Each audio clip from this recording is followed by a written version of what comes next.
우리 기독교에서 가장 강조하는 것 중에 하나가 믿음이라고 하는 것입니다. 고린도전서 13장 13절에 믿음, 소망, 사랑 이 세 가지는 매우 중요하다. 근데 그 중에 제일은 사랑이다. 너무 유명한 말씀이고 우리가 잘 알고 있지만 이런 말씀이 있음에도 불구하고 우리 기독교에서는 사랑보다는 믿음을 더 강조하는 것이 사실입니다. 16세기의 이 종교 개혁자들도 오직 믿음 이렇게 구호를 외치면서 믿음을 강조했고 그 구호는 지금까지도 우리 한국 교회에도 계속해서 이어지고 있다고 그렇게 생각이 되어집니다. 그 정도로 믿음을 중요하게 여깁니다. 믿음이란 무엇일까? 옥스퍼드 아메리칸 사전에는 믿음을 다음과 같이 정의하고 있습니다. 누군가의 진술을 진실로 여기다. 우리가 오병이어의 기적을 믿는다 이렇게 말합니다.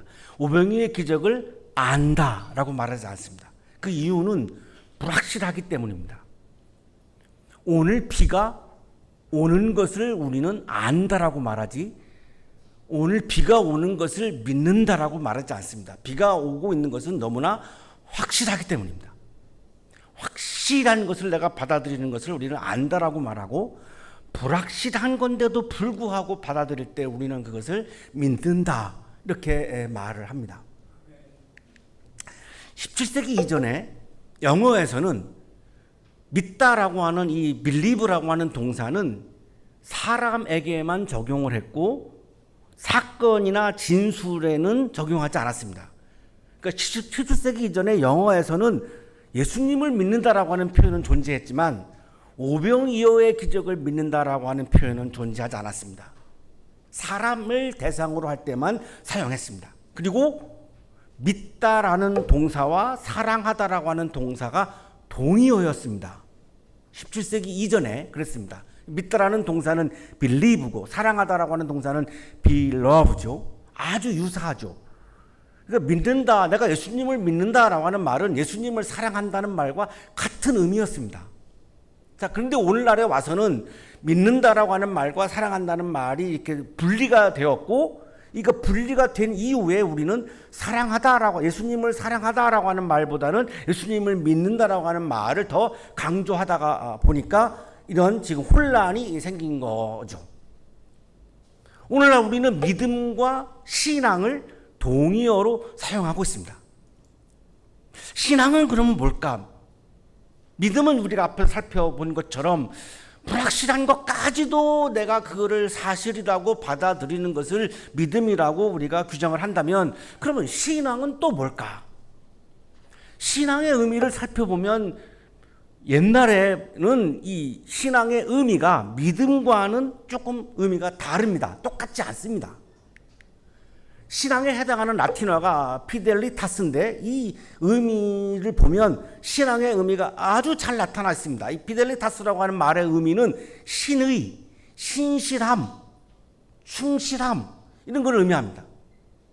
그러니까 신앙은 내가 불확실한 것을 받아들인다라고 하는 것이 아니라 신앙이라고 하는 것은 내가 하나님께 집중하는 것, 하나님과의 관계에서 내가 신실한 존재가 되는 것, 내가 일상생활을 하면서 하나님의 뜻을 따라서 살아감으로 하나님에게 충성하는 것, 이것을 신앙이라고 부릅니다. 같은 것 같지만 굉장히 다르죠. 내가 신앙이 좋다라고 하는 말은 내가 굉장히 하나님께 충성하면서 살고 있다라고 하는 의미입니다. 내가 믿음이 좋다라고 하는 말은 성경에 있는 진술들을 참 믿기 어렵지만 그럼에도 불구하고 내가 그거를 받아들인다라고 하는 의미가 강한 거죠.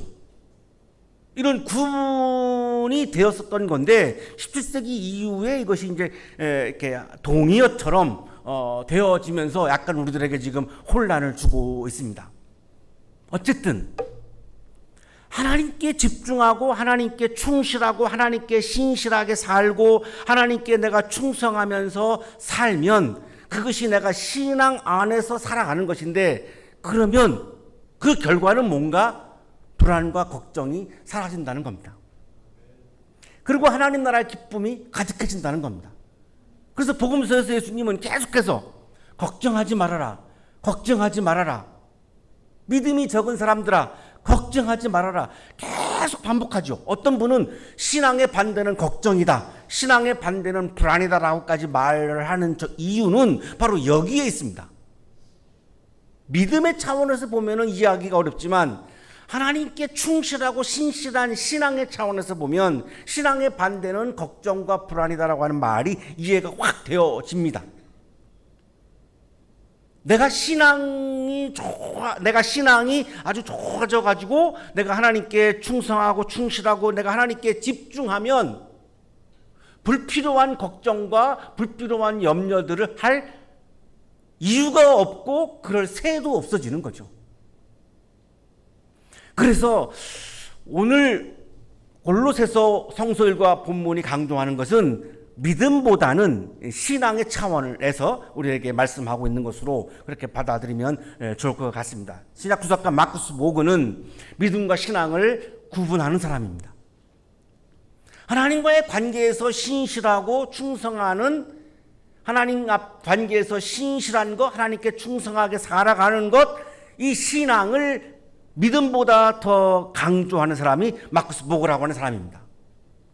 중요한 문장이어서 그냥 그대로 좀 딱딱하지만 인용을 해보겠습니다. 믿음은 중요하다. 믿음이 중요하지 않다라고는 말하지 않습니다. 믿음은 중요하다. 하지만 올바른 것을 믿는 것만이 전부라고 생각해서는 안 된다.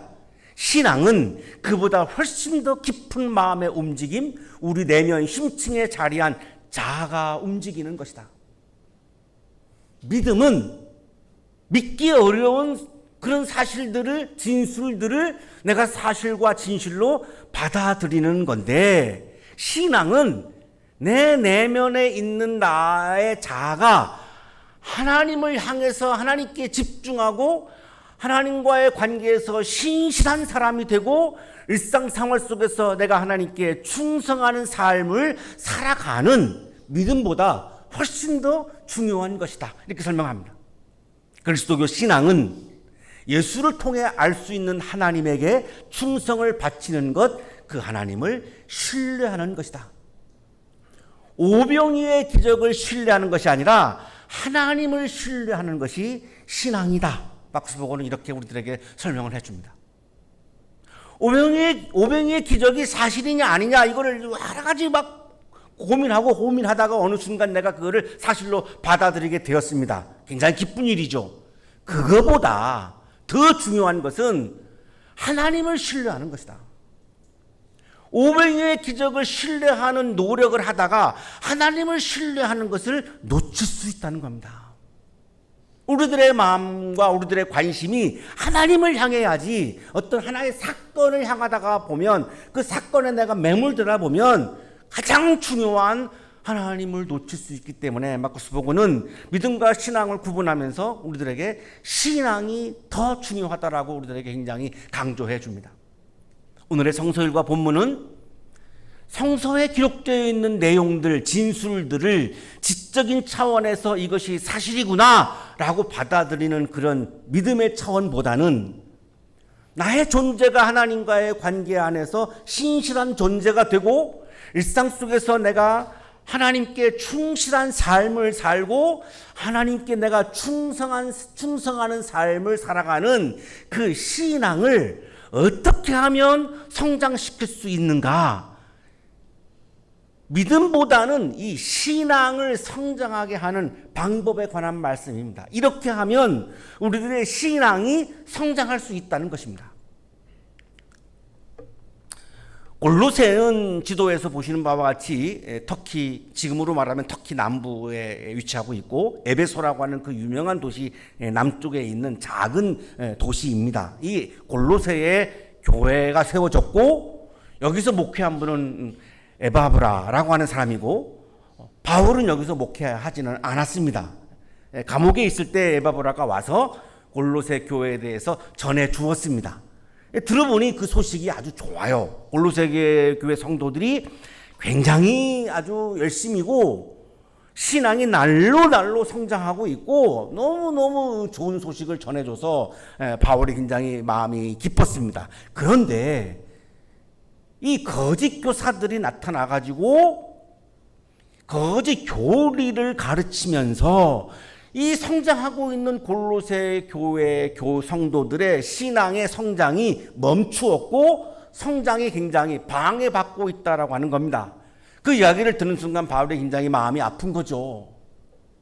그 거짓 교사들만 아니면 계속해서 이 골로새 교회 성도들이 성장을 해서 하나님께 더 충성하면서 하나님 나라의 기쁨이 가득한 삶을 살아갈 수 있는데 이 거짓 교사들 때문에 복음이 훼손되고 신앙이 훼손되면서 신앙의 성장이 멈춰버렸기 때문에 굉장히 안타까운 겁니다. 그래서 사도 바울이 감옥에서 골로새 교회 교인들을 격려하고 싶은 겁니다.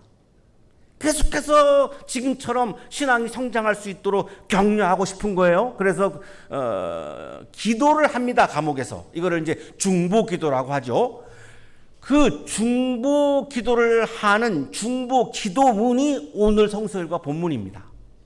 전체적으로는 이 골로새 교회 성도들을 격려하려고 쓴 것이 골로새서인데 그 중에 오늘의 성서일과 본문은 중보 기도한 바울이 골로새 교회 성도들을 위해서 중보 기도한 기도문입니다.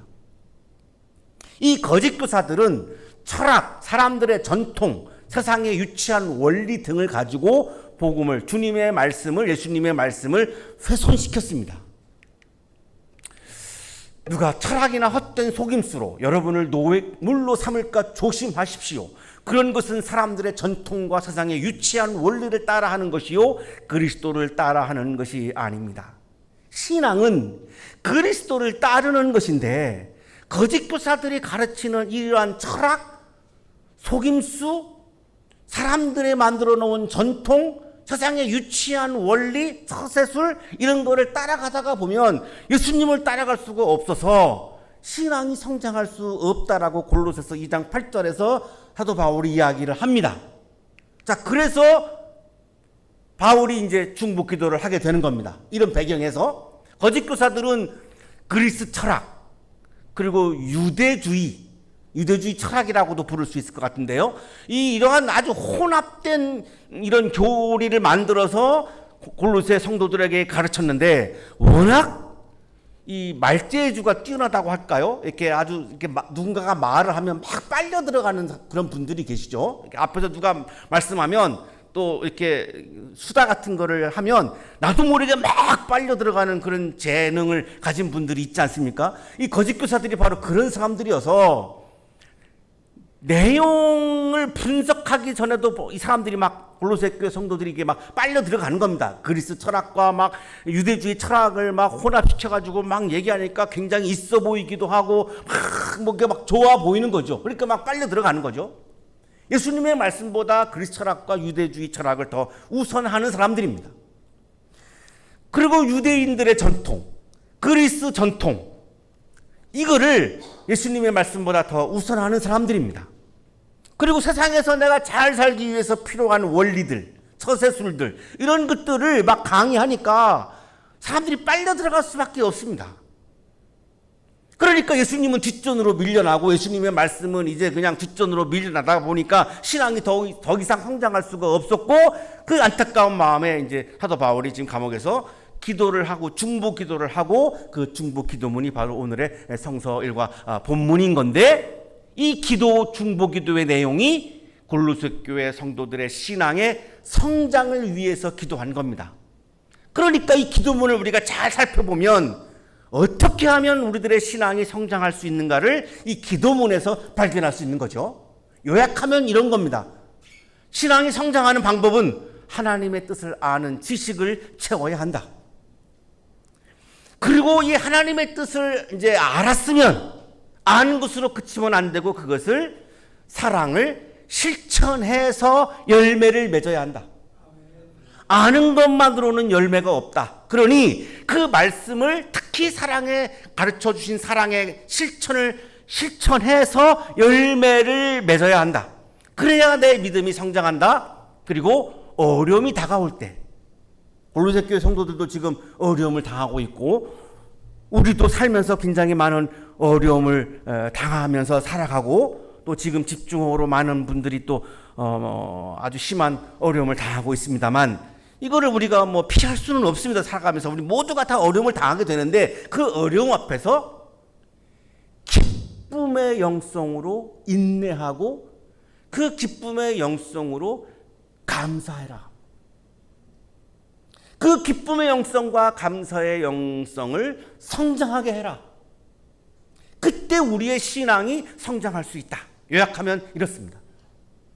오늘 성서일과 본문을 이렇게 시작합니다. 그러므로 우리가 여러분의 소식을 들은 그날부터, 감옥에서 이제 에바브로로부터 들은 거죠. 우리도 여러분을 위하여 쉬지 않고 기도합니다. 계속해서 바울은 고린도 교회 성도들의 성장을, 신앙의 성장을 위해서 중보 기도한다는 걸 이제 밝히는 거죠. 우리는 하나님께서 여러분에게 이제 기도문입니다. 우리는 하나님께서 여러분에게 모든 이 9절부터 14절까지가 그리스 성서에서는 한 문장입니다. 한 문장으로 이루어져 있는 기도문입니다. 우리는 하나님께서 여러분에게 모든 신령한 지혜와 총명으로 하나님의 뜻을 아는 지식을 채워주시기를 빕니다. 어떤 분들은 우리가 신앙의 성장을 위해서는 지식은 필요 없다, 이렇게 주장하시는 분들도 있는데, 골로새서 1장 9절은 그렇게 말씀하지 않습니다. 지식이 중요하다고 말씀합니다. 신앙을 성장하게 하는 방법 첫째는 하나님의 뜻을 아는 지식을 채워야 가능하다는 겁니다.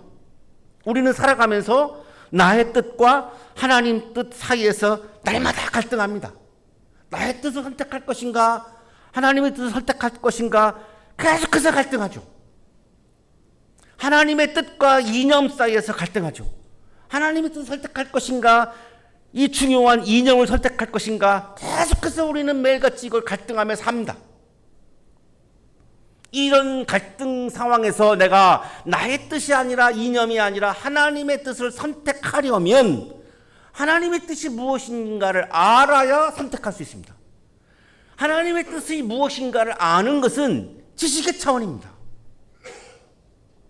지식과 이성을 내팽겨치는 종교는 기복적인 종교로 가기가 너무나 쉽습니다. 우리 한국교회의 신앙, 이 믿음 중에 이 기복신앙이 자리 잡고 있는 이유 중에 하나는 우리가 교회에서 이 이성과 지식을 내팽겨친 결과이기도 합니다.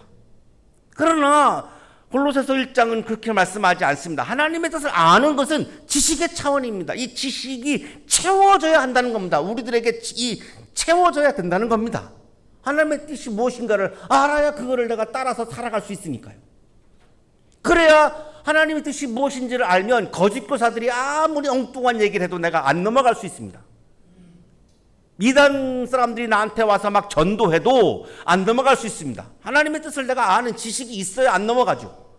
내가 잘 모르면 그냥 혹해서 넘어가기가 쉬운 거죠.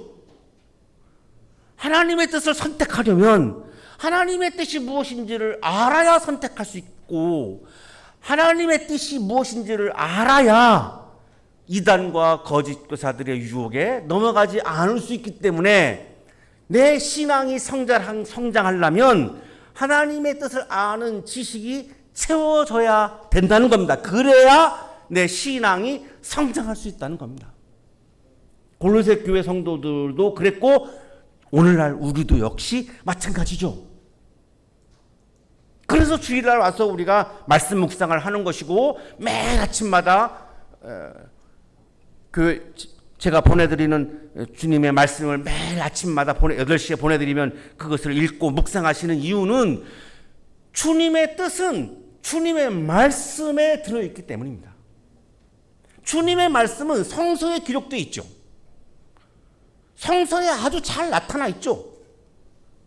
그래서 성서를 읽으면서 하나님의 뜻이 무엇인지 쉽게 분별하는 경우도 있고, 성서가 굉장히 다양한 관점을 기록해 놨기 때문에 금방 이러한 사안이 있을 때 주님의 뜻이 무엇인지 분별하기 어려운 경우도 있습니다.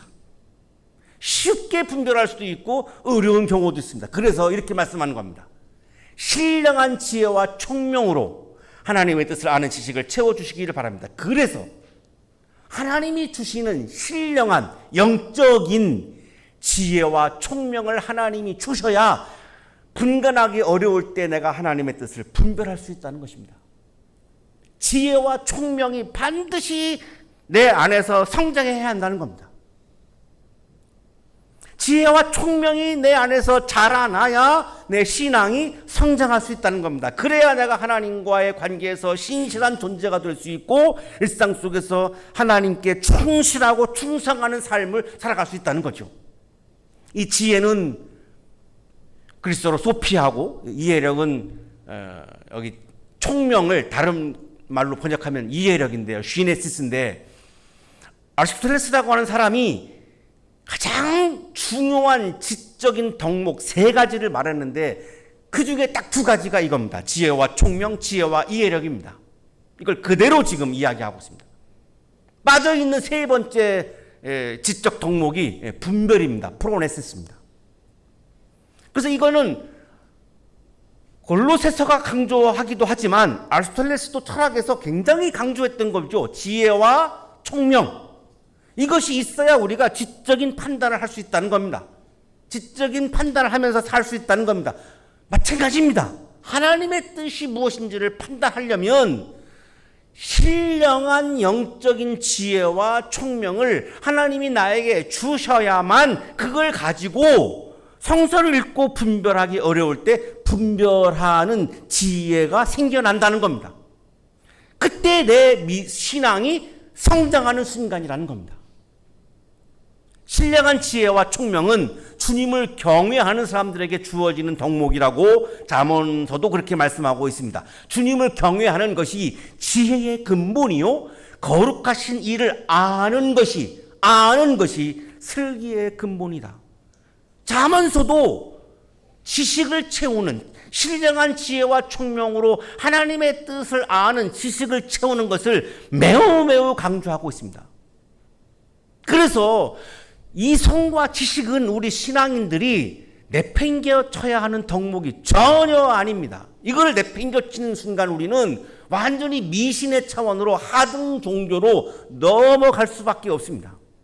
그래서 사도 바울도 지금 신앙이 성장하기 위해서는 신령한 지혜와 총명, 하나님을 아는 지식, 하나님의 뜻을 분별하는 지식을 채워라라고 그렇게 강조합니다. 그래서 하나님의 뜻을 알았습니다. 그럼 그 다음에는 두 번째 신앙이 성장하는 방법 두 번째를 이제 기도하는데요, 말씀하는데요. 그거는 그 하나님의 뜻을 알았으면 그거를 실천하는 겁니다. 그거를 뭐라고 말씀하냐면 주님께 합당하게 삶을 사는 것 이렇게 말씀합니다. 하나님의 뜻이 뭔지를 알았죠? 그러면 내가 내 뜻을 내려놓고 이념을 내려놓고 하나님의 뜻을 내 마음에 채워서 그 하나님의 뜻을 따라서 내가 일상 속에서 살아가는 겁니다. 이거를 바울은 주님께 합당한 삶이다라고 표현합니다. 우리는 살아가면서 이렇게 하면 나에게 이익이 오겠지, 이렇게 하면 나의 욕망이 채워지겠지라고 하는 욕망에 합당한 삶과 주님께 합당한 삶 사이에서 갈등하며 살아갑니다. 일반인들은 이 갈등을 안 하겠지만 우리 신앙인들은 당연히 갈등할 수밖에 없습니다. 나에게 이로운 삶과 주님의 말씀에 합당한 삶이 일치할 때는 문제가 없는데 이것이 일치하지 아니고 충돌할 때는 잠깐이라도 고민하지 않을 수가 없죠. 그 고민하다가 때로는 나의 이익에 합당한 삶을 선택하기도 하고 때로는 주님께 합당한 삶을 선택하기도 합니다. 자, 그런데 사도 바울이 강조하는 것은 이때 주님께 합당한 삶을 선택을 하면 하나님을 기쁘게 해드리게 되어서 내 내면에도 하나님 나라의 기쁨이 충만하게 된다라고 강조하는 겁니다. 이 상태가 신앙이 성장한 상태라고 지금 얘기하는 겁니다. 주님께 합당한 삶을 살아가는 것은 지식의 차원이 아닙니다. 이거는 실천과 행동의 차원입니다. 믿음은 중요하고 행위는 중요하지 않다라고 하는 우리 한국교회가 강조하는 것도 사실 재검토 이제 해야 합니다. 분명히 실천과 행동을 이렇게 강조하죠. 그냥 아는 것만으로 끝나서는 안 된다고 강조하잖아요. 실천, 주님의 말씀을, 주님의 뜻을 알았으면 그 다음에는 반드시 실천하고 행동해야 한다는 겁니다. 그래야 주님께 합당한 삶을 살아가게 되고, 그러면 모든 선한 일에서 열매를 맺고, 선한 일이 뭘까요? 다시 말하면 사랑의 실천입니다. 사랑의 실천을 통해서 열매를 맺어야 한다는 겁니다. 열매가 없으면 버림받는다는 겁니다. 열매가 없으면 짓밟힌다는 겁니다. 열매를 맺어야 내 신앙이 성장하지, 열매가 없으면 내 신앙이 성장할 수 없다는 것을 강조하는 겁니다. 그 열매를 맺으려면 주님의 뜻을 실천해야, 사랑을 실천해야 열매가 있지, 실천하지 않고 말만 하는데, 생각만 하는데 어떻게 열매가 있겠습니까? 아무런 열매가 없지요. 열매를 맺는, 사랑의 실천을 통해서 열매를 맺게 되면 실천을 통해서 하나님을 점점 더 깊이 알게 된다. 이 안다라고 하는 말은 교제하게 된다, 친밀해진다, 이런 의미입니다. 이렇게 해서 내가 사랑의 실천을 통해서 열매를 맺으면 하나님과 내가 더욱더 가까워지고 친밀해진다는 겁니다. 이 상태가 신앙이 성장했다라고 말하는 겁니다.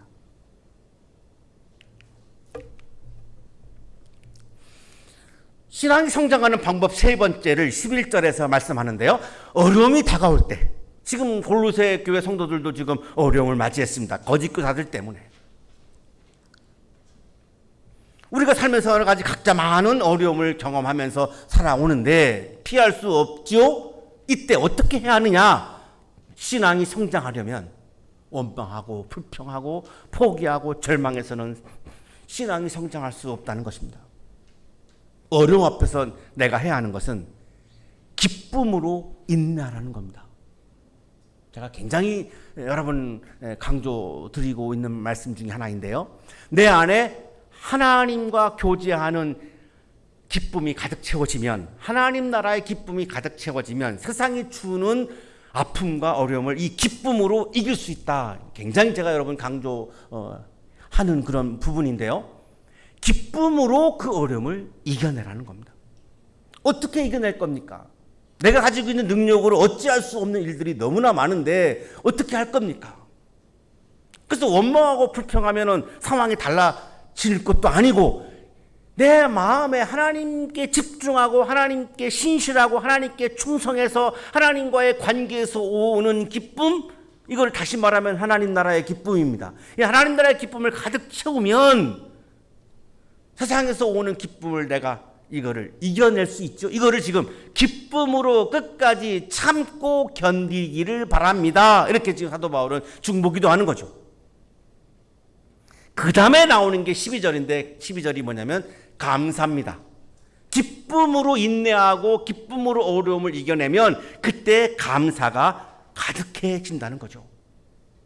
여기 영광이라고 하는 단어가 나오죠. 영광의 권능에서 오는 모든 능력으로 강하게 되어라. 영적으로 강한 사람이 되어라. 내 신앙이 성장하려면, 여기 영광은 하나님의 종말론적인 현존을 말합니다. 그러니까 여기 영광은 하나님이 나타나시는 거, 하나님이 지금 나와 함께 계시는 거로 이해하시면 됩니다. 영광이라는 말이 참 어려워서 우리가 해석하기 참 어려운데, 쉽게 말씀드리면 성경에 나오는 하나님의 영광이 나올 때 뭘 생각하시냐면 하나님이 현존하시는 거, 하나님이 여기에 계시는 거, 하나님이 현현하시는 거를 생각하시면 됩니다.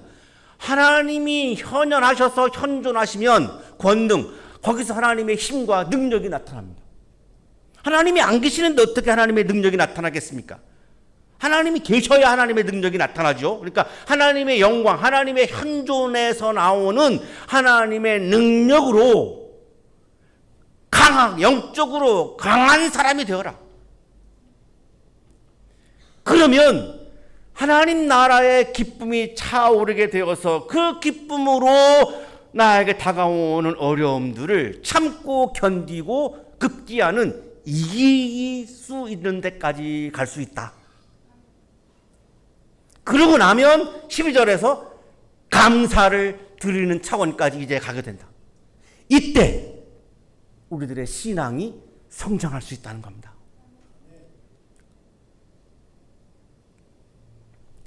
구바디스는 폴란드의 작가 생케비치의 장편 소설이고 노벨문학상 수상자인데 1951년에 미국이 머빈 로이 감독이 이거를 영화로 제작을 했습니다. 이 영화에 아주 인상 깊은 장면이 나오는데 찬송가에 관심이 많은 저로서는 그 장면을 정말 잊을 수가 없는, 어릴 때부터 그냥 제 머릿속에 박혀있는 장면이 하나 있습니다. 로마에 살던 이 그리스도인들이 죽음 앞에서, 사자 앞에서 화형시키는 이 기둥에 묶인 이 상황에서 기쁨의 노래와 찬송을 부르는 장면입니다. 로마 황제 네로가 신도시를 만들고 싶어가지고 로마에다가 불을 지르죠. 이걸 없애야 신도시를 만드니까요. 그러니까 로마의 시민들이 방화법인 네로를 막 처형하려고, 죽이려고 드니까 네로가 이거를 그 당시 아주 소종파죠, 이단이라고까지 이제 몰려있는 아주 작은 종교단체에 불과한 이 기독교인들에게 이거를 뒤집어 씌웁니다. 로마에 불 지른 것은 기독교인들이 그랬다고 방화범으로 몰죠. 그래서 기독교인들을 다 원형 경기장 안에 이렇게 모으죠. 제가 가봤는데 생각한 것보다 그렇게 넓은 경기장은 아니었습니다. 그렇게 생각한 것만큼 넓진 않습니다. 그리고 사자를 풀어서 사자의 밥이 되게 하고 기둥에다가 묶어놓고 이제 이렇게 불을 질러서 화형을 시키는데, 그때 이 사람들이 함께 기쁨의 찬양 노래를 부르기 시작합니다. 그 표정에 걱정과 두려움이 없습니다.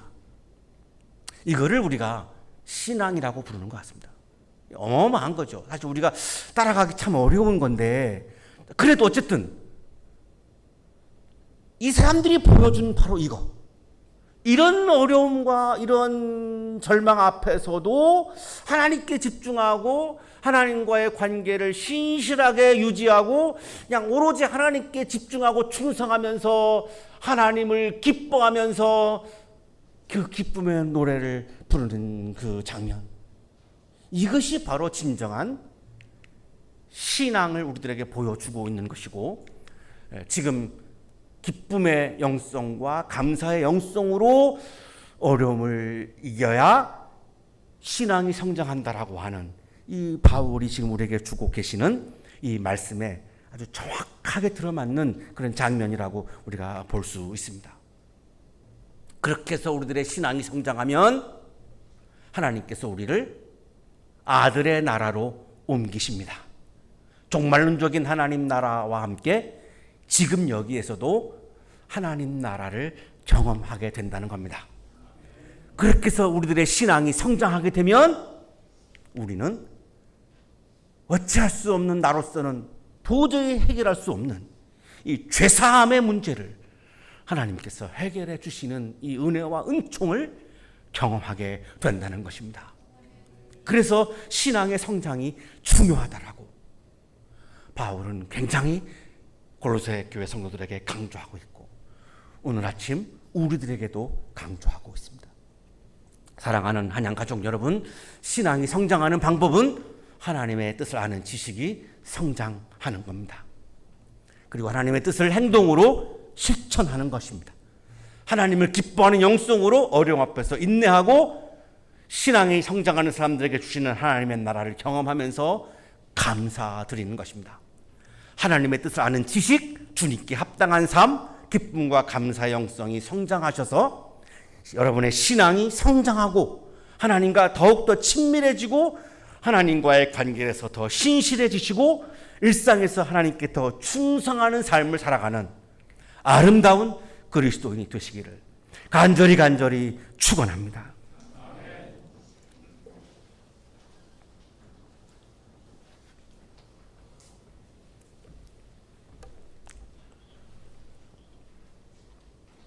거룩하신 주님, 우리가 하나님의 뜻을 잘 분별하지 못해서 우리들의 신앙이 퇴보할 때가 있습니다.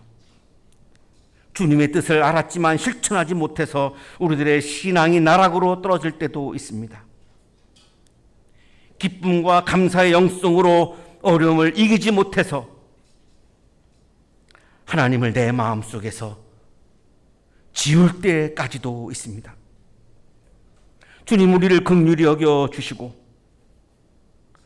하나님을 아는 지식이 성장하게 하시고 주님의 뜻을 실천하여 주님께 합당한 삶을 살아가게 하여 주시고 주님이 채워주시는 기쁨과 감사 영성으로 모든 삶의 어려움들을 이겨내게 하여 주셔서 오늘도 우리들의 신앙이 성장하게 하여 주시옵소서.